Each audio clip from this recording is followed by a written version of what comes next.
Vos insultes, vos injures, vos moqueries, vos regards, vos menaces, je les ai tous en tête.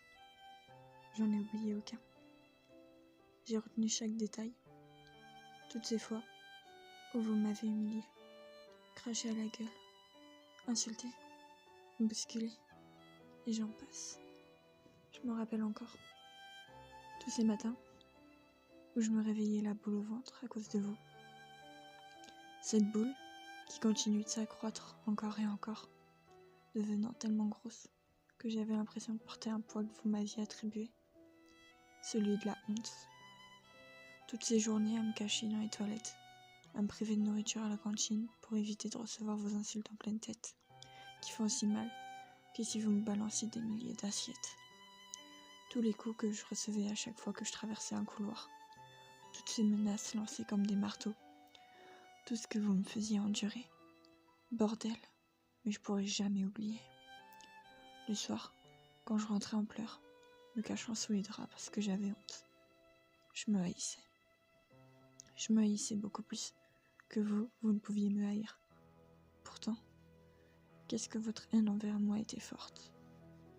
Puis, quand Dumont débarquait dans ma chambre, me demandant pourquoi je pleurais, pourquoi je saignais sur mes poignets, je répondais que j'étais tombée.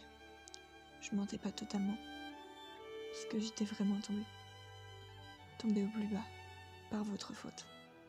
Et moi, j'avais personne pour venir me tendre la main. Personne pour me dire « T'inquiète pas, je suis là, on surmontera ça ensemble. Je t'abandonnerai jamais, mon ange. On va se battre, main dans la main. Je vais te relever. » Non, j'étais seule, complètement seule face à mon reflet. Répugnant, avec sur le front écrit « Moche, pute, suicide-toi, salope. » Et j'en passe. Savez-vous pourquoi j'oublierai pas tout ça? Parce que ça m'a blessée. Ça m'a touchée en plein cœur. Et quand le cœur est atteint, on ne peut rien y faire. Alors ouais, pour vous c'était rien. C'était juste pour rire, pour passer le temps. Mais pour moi, c'était la cause de chacune de mes larmes qui coulaient très tard le soir.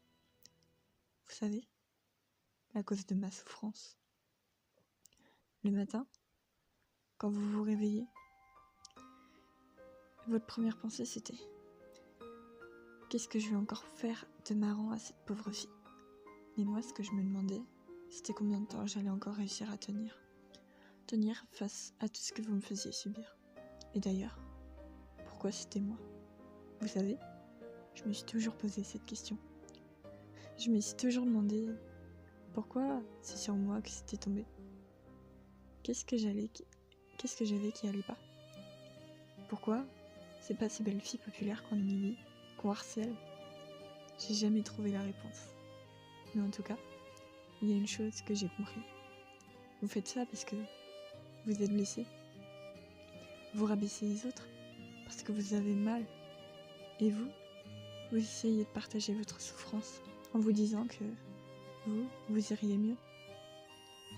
Mais j'ai jamais entendu quelque chose d'aussi stupide. Parce que d'abord, vous faites du mal à une personne qui n'a rien demandé. Et puis vous n'allez pas mieux pour autant.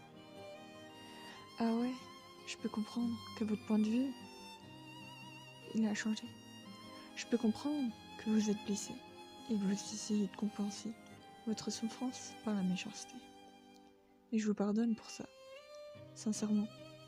En revanche, qui va vous pardonner, vous, d'avoir envoyé au ciel une personne si jeune et si innocente qui avait encore tant à vivre? En tout cas, vous ne vous pardonnerez jamais. Non, puisque c'est pas possible.